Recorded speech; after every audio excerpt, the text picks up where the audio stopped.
peut-on dire un mot de la théorie de l'évaluation cognitive et en quoi cette théorie de l'évaluation cognitive peut-elle avoir un intérêt dans un contexte scolaire ou d'enseignement, quoi? Alors c'est vrai que ça apparaît comme un grand mot, et puis on le doit à De Sirayan notamment, pardon. Mais la théorie de l'évaluation cognitive, si on descend dans les sous-modèles qui m'ont permis d'approcher cette théorie-là, de faciliter son accès, c'est ce qu'on appelle les modèles hiérarchiques ou le continuum d'autodétermination. Mais elle tient à l'origine, cette théorie. On dit qu'elle est vraisemblable si l'élève a un locus de causalité perçu interne. Alors, ça paraît un grand mot. En fait, il se sent agent de ce qui se passe et notamment de sa compétence. Ça veut dire qu'il ne peut s'imputer qu'à lui-même ce qui lui arrive.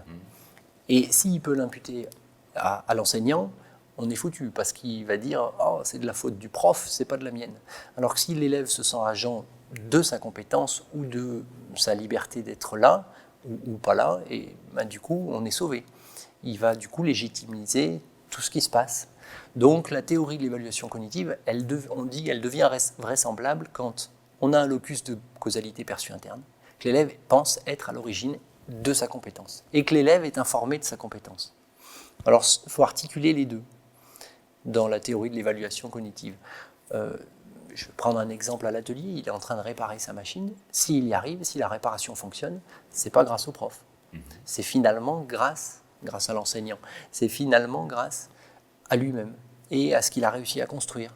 Et du coup, on est un peu dans la théorie de l'évaluation cognitive. Alors après, il y a deux domaines dans la théorie de l'évaluation cognitive. Il y a le continuum d'autodétermination, les motivations intrinsèques, extrinsèques et autorégulées, on en a déjà parlé. Et puis il y a une autre approche qui vient de Vallerand, qui est assez intéressante, c'est le modèle hiérarchique. Alors lui, il va situer dans le contexte et il va préciser des niveaux. Alors, je pense notamment au niveau situationnel, au contextuel et global. Et ils sont tous en lien, on appelle ça les bottom-up ou les top-down. Je vais essayer d'expliquer ça avec des situations concrètes. Quand l'élève répare comme il faut un tracteur, il va se sentir, c'est au niveau situationnel, et il va se sentir efficace. Et si ça lui arrive plusieurs fois, parce qu'on a bien construit par un environnement clair, tolérant et informant sur sa compétence, il va se sentir compétent. Et là, on passe au niveau contextuel. Alors, compétent académiquement, ça c'est un truc de prof, ou compétent en agroéquipement, dans un domaine.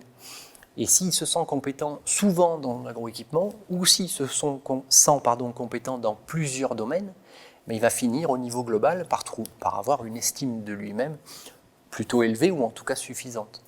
Donc, nous, les enseignants, par ces petites situations, par les valorisations situationnelles, ou en informant correctement l'élève, en l'accompagnant correctement et en l'informant sur sa compétence au niveau de petites situations. On peut imaginer qu'au niveau du domaine des agroéquipements, moi c'est celui-ci qui m'importe, il va se sentir compétent. Alors après, le tuteur va venir par-dessus, les parents, parce qu'ils vont pouvoir discuter le soir en rentrant de ce qu'ils ont fait, puisque c'est des valeurs partagées, et normalement, l'estime de soi, elle monte là. Donc là, le modèle hiérarchique de Vallerand, voilà, il nous dit tous ces petits niveaux. Et là, on s'aperçoit que c'est faisable. C'est-à-dire qu'on peut l'appliquer concrètement au quotidien dans notre métier d'enseignant. C'est plus facile que la théorie de l'évaluation cognitive. Alors après, il y a l'autre, c'était l'ordonnée, et puis si on prend l'abscisse, ce modèle hiérarchique nous dit que finalement, pour qu'un élève exprime sa motivation, il faut qu'un élément de l'environnement arrive et que ça nourrisse ses besoins psychologiques, qu'il se sente compétent, qu'il ait le sentiment d'avoir choisi ce qui lui arrive, qu'il ait le sentiment d'être affilié, de pouvoir en discuter. Alors, on voit bien quand quelqu'un se sent compétent dans un groupe classe, il a souvent envie de discuter.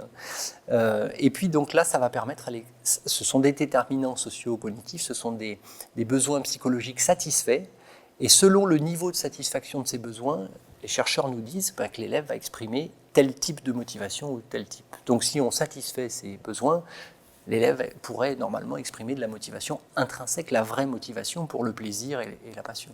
Et ça a des conséquences sur les attitudes, les cognitions, les comportements et bien sûr les émotions. Si en plus on est heureux en le faisant, je crois qu'on a tout gagné.